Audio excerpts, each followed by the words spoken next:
Welcome to Heartistry. Today we have a special episode, not just with one guest, but actually three of them. They are all representing the same organization, but let me tell you a little bit about both the work and the way they're connected, and of course, about each of them. We are going to be discussing the work today of Kranti. Kranti empowers girls from India's red light areas to become agents of social change. In the past decade, Kranti's girls have become the first girls of their community to study abroad and have received UN awards for their social work, given over 50 TEDx talks and other speeches around the world. And they've been featured in dozens of international media platforms. The Krantikaris, as they're referred to, have also written, directed, and performed their own play in front of over 1 million audience members across 15 countries. Their show was featured on BBC and shortlisted for Amnesty International's Freedom of Expression Awards in 2017. Krantikaris are currently studying in 15 cities across the US, UK, Europe, and India. Now, let me tell you about the individuals we'll be speaking with. Robin. Robin is originally from the US and spent many years in the US military before being kicked out in 2010 for being lesbian. Robin had already worked with dozens of NGOs in nearly 100 countries, but this experience launched her career as an activist for queer people, sex workers, and other marginalized communities. At 25, Robin founded Kranti, an NGO, again, that is empowering the survivors of trafficking, as well as the daughters of sex workers.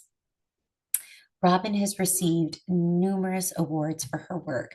However, in 2020, after being diagnosed with burnout, Robin moved to a mud hut at 14,000 feet in the Himalayas, where she lived for 2 years without light, a toilet, or running water while meditating 10 hours a day.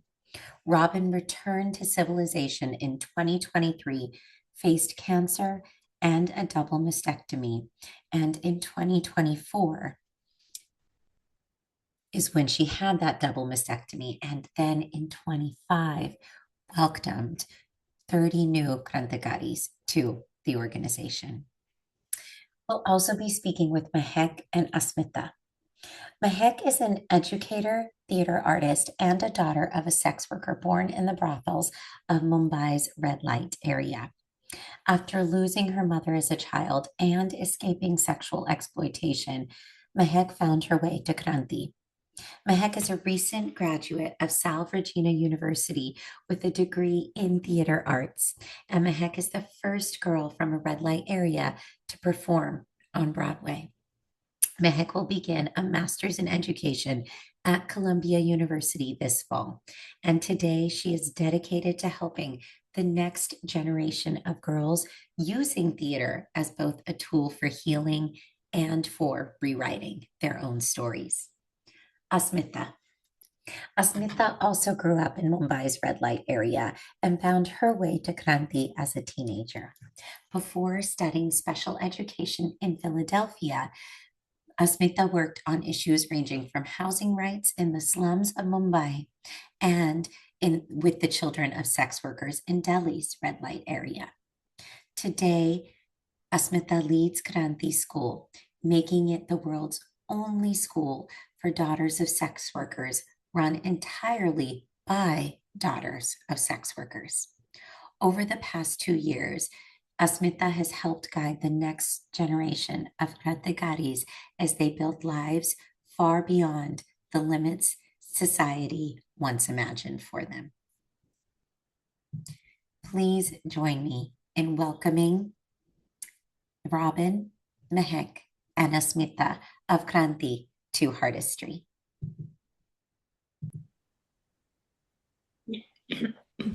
Well, hello to Mehek, Robin, and Asmita. Thank you again so much for joining us today.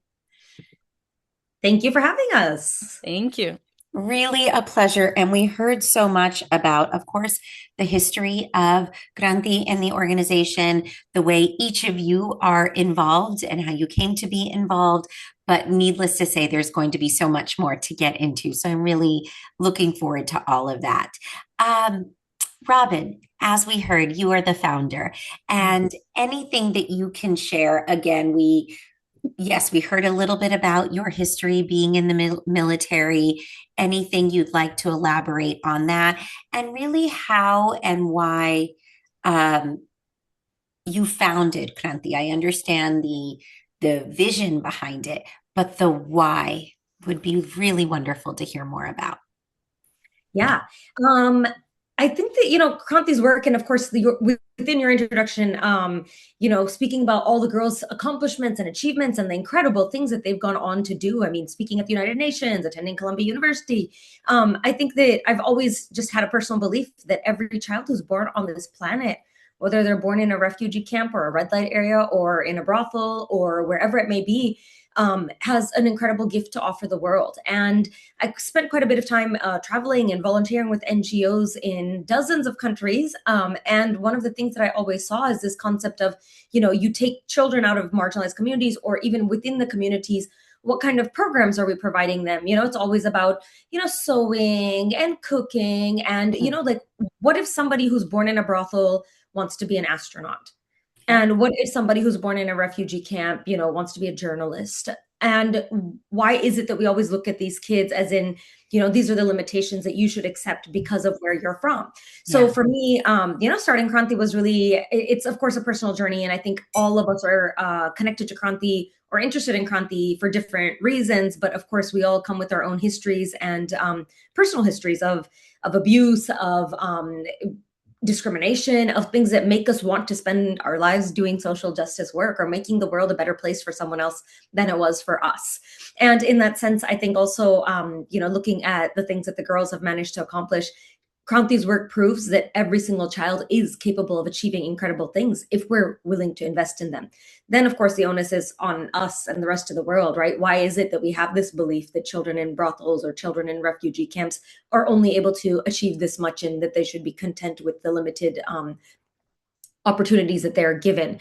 So yeah, I think for me it was also just I was quite young when I started the organization, 25, so it was angry activists, like I'm gonna show them kind of thing. And of course, when I started the organization and I told people that these kids from the brothels are going to go to university, nobody believed me, right? And today it's easy to look at. We have like 20 kids, 6 7 studying in the US, several studying across Europe. And I think it's just really incredible, the power of this community, and not just in the education and accomplishments, but the resilience, the courage, everything that's within this community.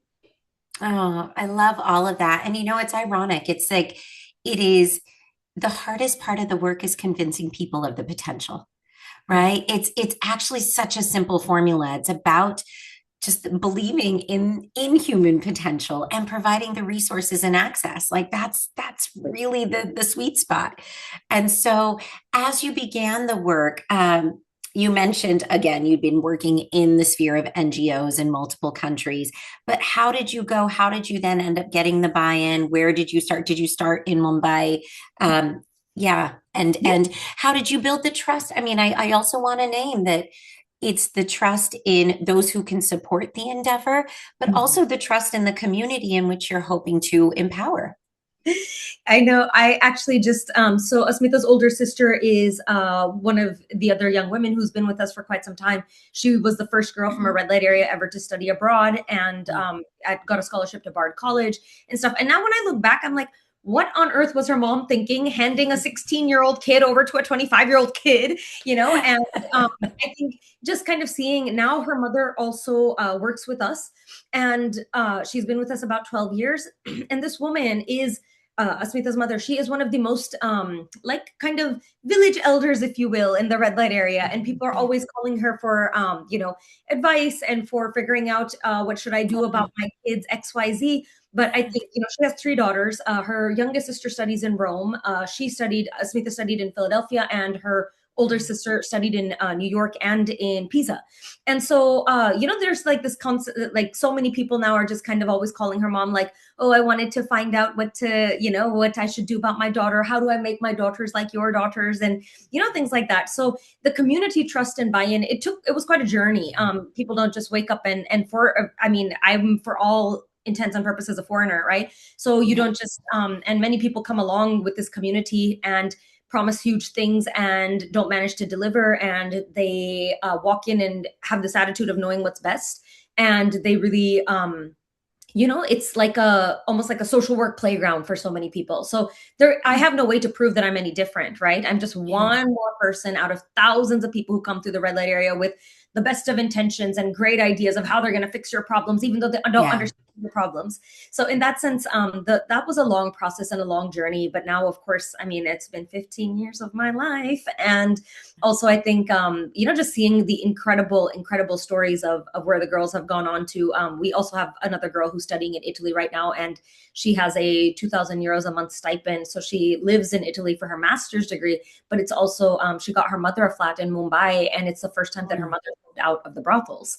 So Yeah. these kinds of, as people watch the journeys of the other women around them, it just really builds their faith in the organization. And now it's really cool because Asmita and her older half sister are running the program, and basically, Ah, it's we are, the only school in the world for daughters of sex workers, run entirely by the daughters of sex workers. exactly. Yep. I think the faith now, like, I don't have to do any of the convincing of anyone. Asmita or, Shweta, they go out and they talk to communities and they say, hey, this is where I was born, this is where I was raised, and I understand this community, and what, I want your daughter at Kranti because I want her to have opportunities like I had. And that's a very different conversation. So yeah. Oh, love it. I love it.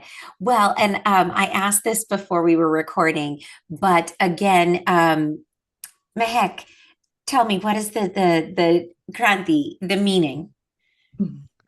Well, Kranti, the word itself means revolution, and we call ourselves the revolutionaries. But to me, Kranti means more than just that word. Kranti means family. Kranti means finding a home when you didn't have one, when you were abandoned and disappointed by your own house. And to us, Kranti means more than that, safety. And in my life, Kranti showed up a million times, and I've seen Kranti showing up for a lot more other girls. So to me, Kranti means home. It means my child. I look back and I'm like, so much has passed. My growth, my success, a lot of therapy work and recovery, everything is because of Kranti. So to me, Kranti means all those things and more. Yeah, and how old were you when you became part of the Kranti community? I was 9 years of age when I came to Kranti first. I was at that time the youngest girl they were taking in, and Kranti traditionally did not do that back in that time when they began. But I had a special case where my sister was growing up abused or by our stepfather, and we didn't have anywhere to go. We didn't have anywhere to go if it wasn't that house, if it wasn't a connection that was through him. So we were rejected, and she would run, and then it would lead, every path would lead her back to the house Mm, where she'd get beat up by her stepdad and all of that. But eventually she found Kranti, and mm. within a year or less, Robin and my sister came in to rescue me from our dad's house back in Mumbai, India. So that's when I started at Kranti, and I'm 23 now. There you go. Finished my undergrad, going into grad school, so I can safely validate and say that I've seen a good chunk of more of my life at Kranti than I've seen before that. And I've been lucky enough to witness all the work and more that's coming for the future girls. Yeah. And as we heard in the introduction, you went, where did you go to school again? For my undergrad, Yes. I went to Salve Regina in Rhode Island, Newport. Yes, yes, that's right. Beautiful And place. then where did you go? Because you are now, your focus is theater arts, correct? Yes, I did go to undergrad for theater arts, but now I'm in Columbia for grad Okay. school, with spoiler alert. Um, but I'm going to grad school now. I'm in that mid-transition phase where I Okay. go from theater arts to now actually pursuing ed, um, to be training myself for teaching and other curriculum that could like help me use theater and teaching and then go back to my community and go back to Kranti House to help girls understand that theater is more than just art. It could do more than just performance. And yes, that's the plan for now. Well, you are preaching to the choir. I'm a big proponent of arts as a medium of social change. And I think that it's sort of multi-layered, right? With art, it can be both the use of our body, our voice, what have you, to tell our own stories, to be the narrator of our own stories. Is just that act in and of itself is very empowering and healing. And then what it can do to share that message with others, right? So these artistic mediums really become a powerful vehicle, I believe. Definitely, definitely. For me, Kranti and theater, when Kranti introduced me to theater and we did our play when I was growing up, I remembered being this person that was empowered when I heard other people's story, when I was able to write and devise our own play with the Kranti girls. It was one thing to be on stage with other girls that are my sisters and that are my mothers that I call, and to have a lot more odd people in the audience that did not know any of us, came in expecting God knows what, but then went in like crying and sharing so much more about their lives and then bringing back home our stories and went ahead and shared more. So I remember theater being that medium, as you said, like it does more than just arts and performance. It does with your mind and body. And I remember that being a very therapeutic process for myself. And I've seen that work with other people at Kranti. So I immediately, I think that time knew that like theater is so much or more of a storytelling than it is to just go up there and show this artistic qualification that you've acquired. Yeah. So that was a great journey to be able to do that. And now I'll, of course, have a bachelor's in that is even greater because now I feel like, of course, there's technique involved, but there's so much more we can do with it. I love that. Uh, well, let's go ahead and take our first pause, and then we're going to come back and hear from Asmita.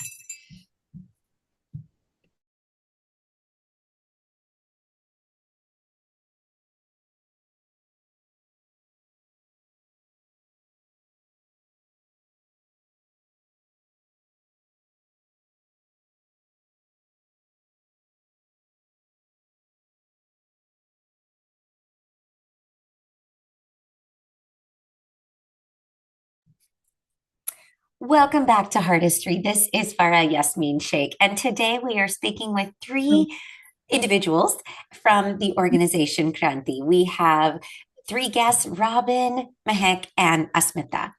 And Asmita, I'd love to hear more about you again in the introduction. We understand also that you were part of the red light area in Mumbai, correct? And you are now the director of the school there.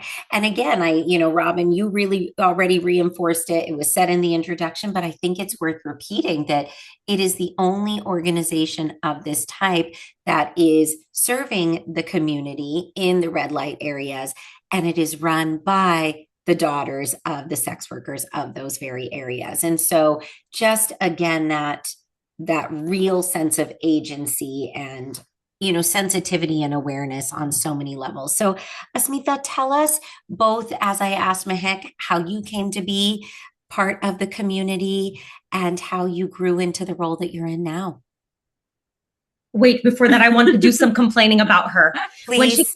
When she came to Kranti, she was like, I'm not studying. I'm, and she just had it already sorted that I want to, get into social work and that's my thing. And she was one of our students who was kind of like, Mehek's actually one of our only students who's really been on the academic path. And for many girls, it's a journey because, in the red light area, it's also said like a whore's daughter can only be a whore. So I think a lot of the girls come with having internalized that, but she spent a couple of years actually working with children of sex workers in Delhi and also working on housing rights in Mumbai. And then she said, okay, maybe I can study. And then she ended up going to a program in Philadelphia, which was for special needs education. And she was in charge of a house of special needs kids there as well. But yeah, please. Okay. A little context. I'm Asmita. I came to Kranti when I was 16. Is that right? Yep. Robin? 15 or 16. Or 16? Yeah, I came through my sister Tara. She came when she was 15. Yeah. And And your community, where And- your Yeah. what did it mean to grow up in that space, and what does it mean now to be a leader in that space? Yeah, exactly. Mm. Mm. This was in Mumbai as well, correct? Yes, that was in Mumbai. I don't know.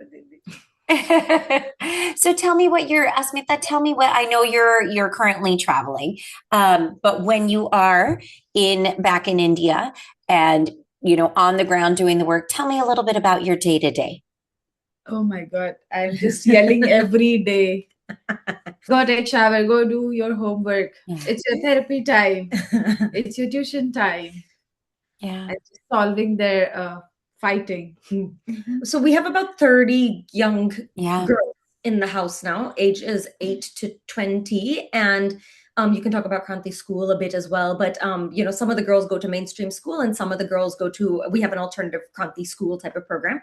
Yeah. But it's also just, I don't know how to explain, but for anyone who has 2 children or 3 children and the kind of mayhem that it takes to manage a household like that, just imagine. And Asmita's mother. Exponentially. Yes. Yes. Yeah. Asmita's mother is in the kitchen from 4:30 a.m. until 4:30 p.m. basically. Wow. But this whole process of I don't think anyone can fathom what it means to keep this house functioning on a schedule, the right, every kid getting their therapy sessions, all of those kinds of things. So, yeah. Kranti school, anything? You can tell me. Like, Please. Tell me a little bit about the offering. So I'm hearing that there is therapy as part of the programming, which is amazing. What sort of other instructional classes are offered? Because again, as we heard, many of the children go on to attend universities. Yeah. What is the process to prepare them for that? Is there a point where, what are the classes and offerings they're getting within Kranti? Is there a point where they're getting more sort of enrolled in other institutions in the local area to then prime them, prep them to go to higher education? How does that work, Asmita? So I also want to say one thing before that, is that basically when when the education piece was one of the components that I thought was most important, but also I learned a lot along the way of how difficult it is. Yeah. We had I would take girls in Mumbai and I would call schools and say, hi, I want to admit this kid. And of course, in my American accent, they'd be like, yes, bring the child tomorrow. And then I reach the school and they're like, they see the child, they see me, and they're like, I don't know who told you admission was open, but it's not, so and of course that happened to me with 25, 30 schools. Mehek was rejected from 3 or 4 different schools. They told us that she was like, she wouldn't be able to catch up. She's never going to be on a, mainstream academic schedule. And basically I, as a 25-year-old, I'm going to, it was just the angry activist kind of thing in me that said, you know what, screw you all. I'm going to make a school that's even better than anything you guys have and watch, the things that our kids are going to go on to do. And that is exactly how it's played out, right? Okay. We basically created our own curriculum that is completely tailored to our community. So we have girls of different ages, different languages, different literacy levels. We've even had a girl who is deaf and mute, and she actually studies in Texas now and lives here on a green card. So a lot of the girls who have come through the program, it's been this journey of being told at first that you're just too far behind and there's no point in wasting time educating you. Yes. Here we are talking about, everything from, Bard College and Columbia University. And, we have her younger sisters at the American University of Rome, these kinds of different institutes, getting them ready for that. But do you want to talk about a typical day at Kranti? No, you can talk. So, Asmita, you did your schooling where did you go to school after being at Kranti? Did you stay in India or did you also go abroad? Yes, I was in Philadelphia. Oh, that's right. Okay, yeah. And what did you study there? I did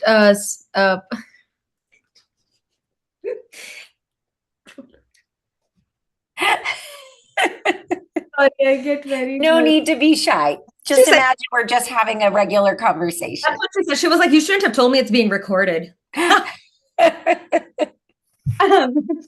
is the special needs. So I had it was a Yeah. program of special needs education, but I mean, she didn't finish the degree because we called her and we were like, can you get your We need you.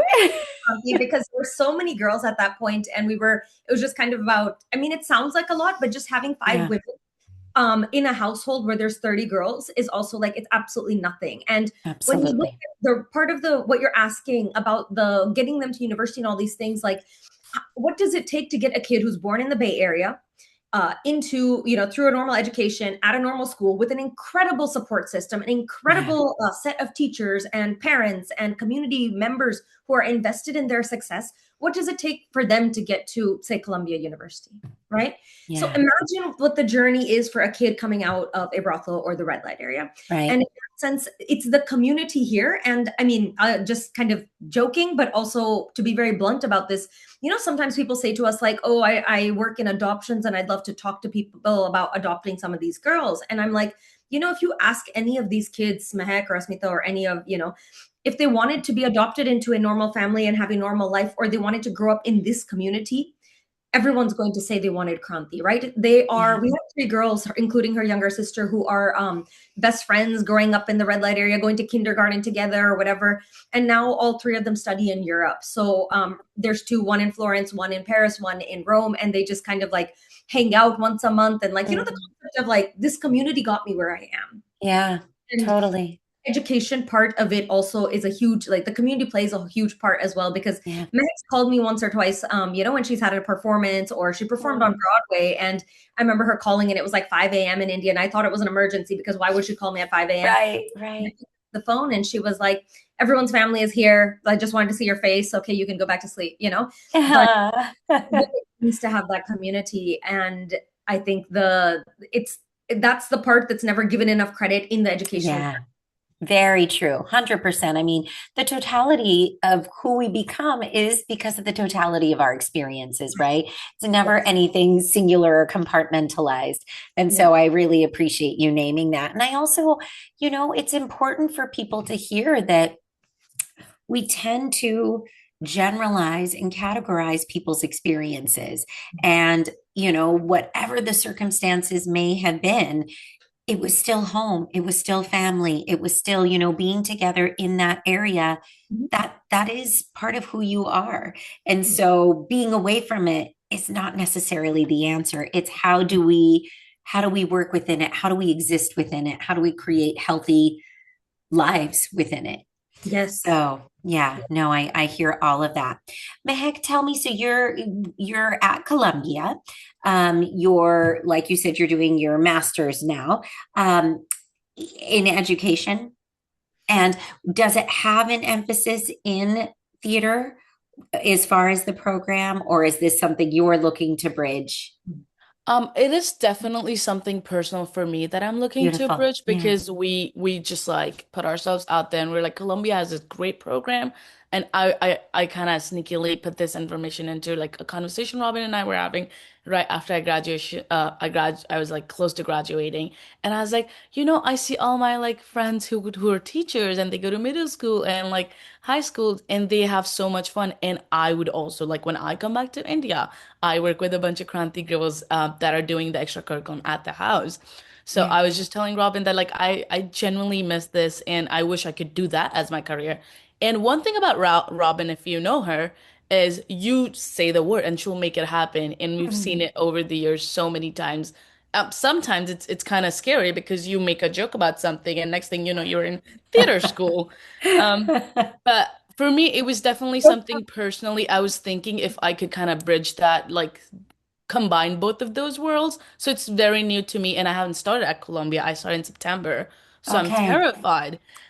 However, the program seems very exciting, where they do kind of like ask you questions in classes that like, if other than the four walls in a regular traditional classroom, if you could do something different or bring something from outside learnings into your classroom, how would you make that work, or make that like, what would that look like in a real world with everything that's going around the world? And I feel like that answered my question when I read that question. It answered in my brain that Oh, I know exactly how I would answer. I'd combine the Kranti school. I would still take the Yeah. discipline and showing up in class and everything that we've learned through Kranti and my outside education, as Robin's talked, that I did go to a continuous regular schooling. So I Hmm. was like, I kind of knew the bridges, what was lacking in one or the other. Not particularly lacking, but what I could bring combine if I were to combine what other qualities I would take from this, and then the principal and the genuine like struggles of the girls in our Kranti house and other girls that were taking it, and then combine that being like, if we had to make this possible for just a regular person who goes to Colombia and a person from red light area, how would that be still the same experience? So it was Yeah. definitely a personal thing I'm hoping to combine, and it seems so far the program seems beautiful. And it's definitely not a 4-year program, so that also makes my life much easier when I look at it Yeah. long term. Yeah. But yeah, maybe I will combine theater with this in Colombia because they do also have great arts programs. Amazing. But however, after that, we're very open to seeing if I want to go back to now theater since I've used this. So it seems really lovely so far. And Good. I'm very excited. Although Mehek also made a joke about a PhD once upon a time, so maybe stay tuned because she'll. Yeah. I did definitely slip that in a conversation, Oh, and it's already in the works. now it's too late. Love But it. yeah, that would be incredible because long term, when I look at myself and when I see other girls that we call ourselves the alumni, the first generation of Kranti, Yeah. and I see like things that you're able to do when you have education and how you're able to fit in. Even for me, when I went to this elite boarding school before I went to undergrad for a couple years, and it was, oh my God. I'd never have the right word for to describe that. It was definitely I made up this word in one of the interviews, sufferender. It was like I suffered so much to a point I was like, now I'm just gonna surrender myself because I can't be better than these rich people I went to school with. I can't be smarter than them when it came Mhm. to book. However, I had all these life experience that I could do better, make better choices, empathize better with other people. So that is definitely something in PhD, maybe. Yeah, So absolutely. Love that. Let's go ahead. We'll take our second pause here.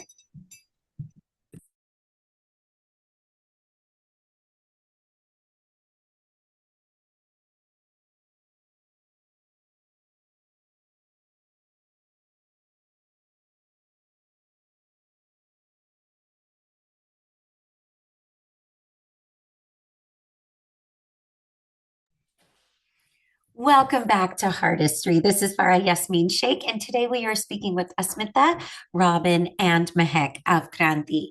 So, I run a nonprofit organization here in the States. It's all based in the arts. It is surrounding the art form of Kathak. I've talked a little bit about, my intention. Yes, I love the dance form. All the aspects of the art itself, I gives me so much just energy, to say the least, and desire to keep doing that work. But it's also, again, it's about how I want to use it as a medium. So, but it comes with challenges, right? In the US, being a nonprofit, yes, you get some benefits by being categorized in that way, but the challenge is you're more of a service organization, and you might have offerings, might even have products, but you're also fundraising like crazy. I am constantly writing grants. I'm constantly raising money through individual support. And so I am just curious to know, what does that look like for Kranti? How is the work funded?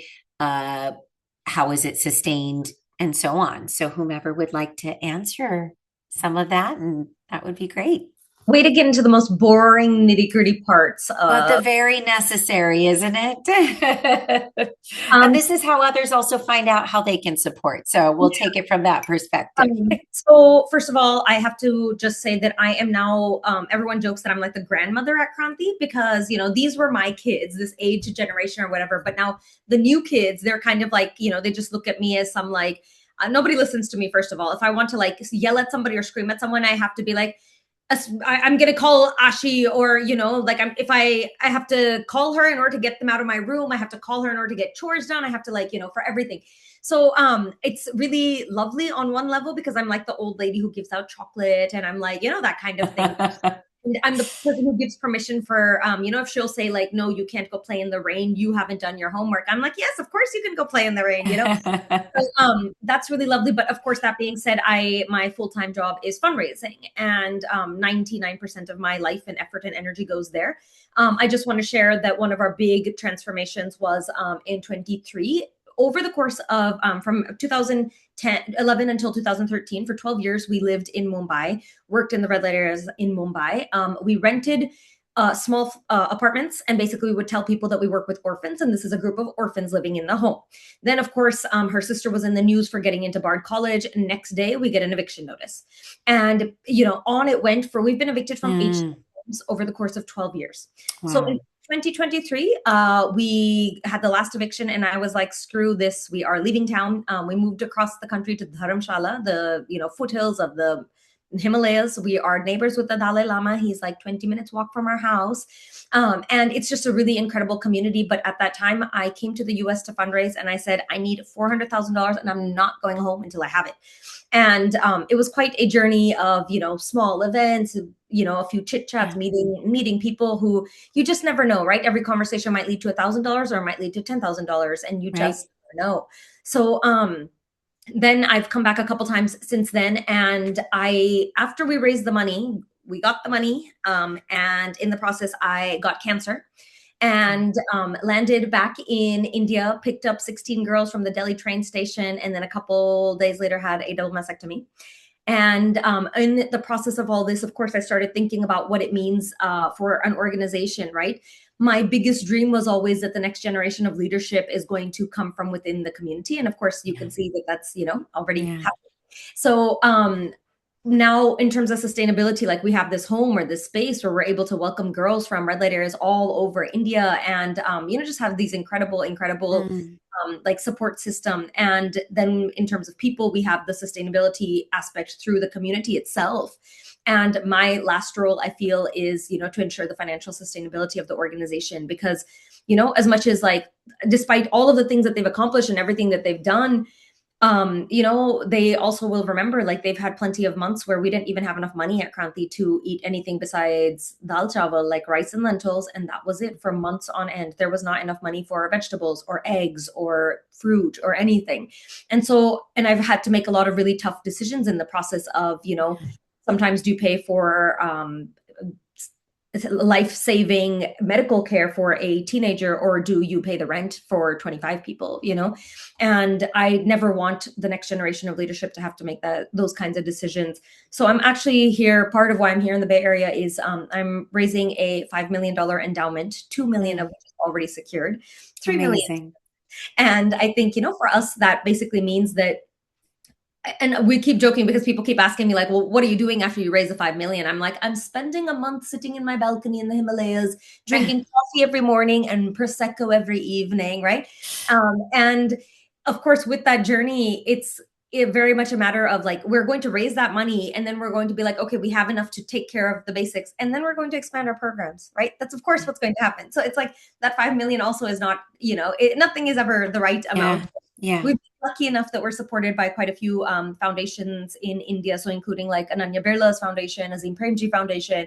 So our programmatic work is kind of taken care of there, but I'm really, really trying to ensure the future of the organization by having an endowment in place. Okay. And so the NGO is specifically in India. Did you create a US nonprofit arm in any way? No, we have a couple fiscal sponsors. So Okay. One is in California, and they've committed 1 million, from their foundation, and they're raising also, most of our fundraising that happens here goes through their organization and reaches us as an annual grant in India. So yeah, it's really complicated. All of that stuff, unfortunately, anyone working in India knows how complicated this situation is. But yeah, we have our ways, and always, of course, education and supporting things that the girls are doing abroad as well. So. Yeah. And what is the best way for someone? Of course, hopefully they're learning a lot through this conversation, but if they want to learn more and hopefully even support, what is the best way for them to do that? Is there a website that they should go to? Yes, but I would also love, we have a specific link for this campaign, and I'd love Great. for you to be able to share that, because we have Absolutely. somebody in the Bay Area who's basically said, I will match whatever you can raise in the Bay Area in this community up to $250,000. So we're still, we did an event Okay. which raised about $100,000 of that, but I'm still got $150,000 to go. So Yeah. it would be lovely. Every $100 counts. So Absolutely. And can they make a contribution to that campaign also through the site? Okay. And what is the website? so our website is kranti-india.org, but our partner organization here is called Sudara. So I will share the link of this specific campaign with you as well. Great. And we'll, of course, when sharing this conversation, we'll tag and link all of those things as well. Beautiful.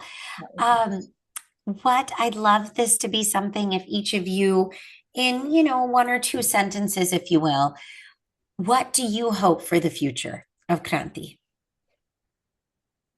Wow, that's three very different perspectives. And that's beautiful. That's beautiful. Yeah, whoever would like to start. Asmita would like to start. Fine, Mehak would like to start. Perfect. Because this is one of my favorite questions, to be honest, because for me, what I would like the best, what was the question? Basically, Just what I'm do you on hope? track. Yeah, what do you hope for the future of Kranti? Perfect.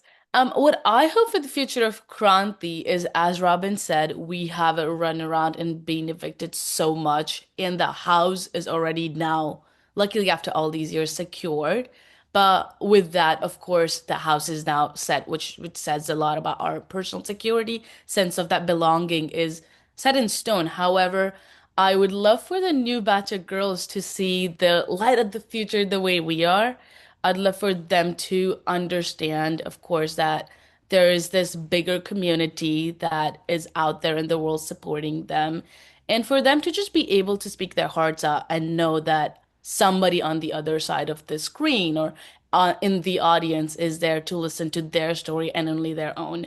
And for them to find that kind of voice. For me, it was through theater, but for some other girls, it could be through music, through dance, through any form of art. And if it's not art, we are more than happy to, go the traditional way and do those things. So I feel like for the future girls to find all sources that were somewhat not as easy for us to be able to find, I would want nothing more than to see that growth and for them to be able to know that there are mentors out there who are making these opportunities possible for them. So I want nothing more than just for them to have it all, have all of that and more.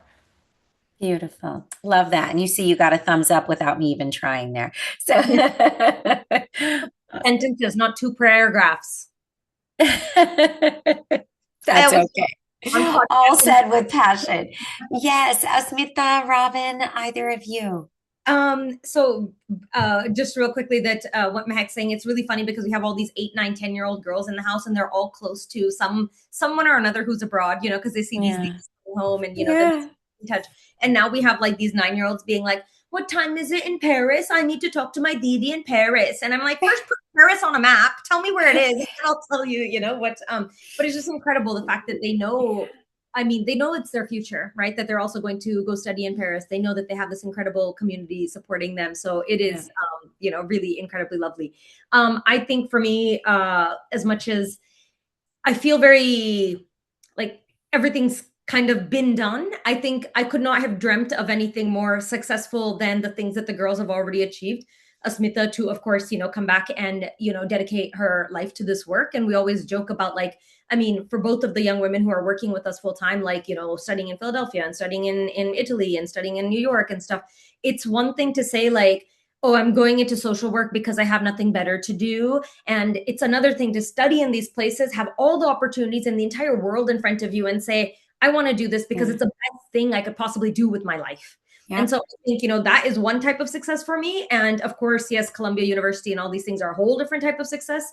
And I think for every single girl in her own personal journey, like I have seen everything humanly possible in terms of what I could have fathomed, would have been their successes. So in that is all very accomplished already. For me, unfortunately, the biggest part or my dream for the organization is really sustainability in all aspects.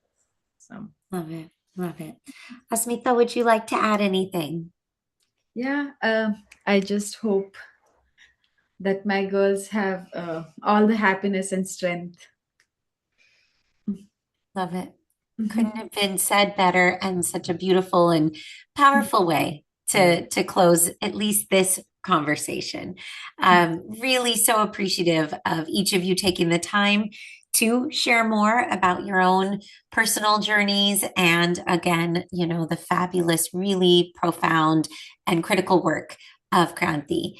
And it's just such a joy to be connected to you. And I really do hope that this is the first, not the last conversation. Amazing. Thank you for having us, and thank you for making time. I think somebody introduced me to you 2 days ago and you were like, yes, here we go. So thank you for, prioritizing us like that as well. Oh, it was an easy, the point of connection, of course, was Anjali Rao. She's a dear friend, author, activist. She's been on the podcast a couple of times. So when she recommends somebody, it's a given to me. So we make it work. But really, truly, I know you have had a busy trip yourselves and just a few days left in it, and really appreciate your time today on Heartistry. Thank you. Thank you. Ooh, thank you. Thank you.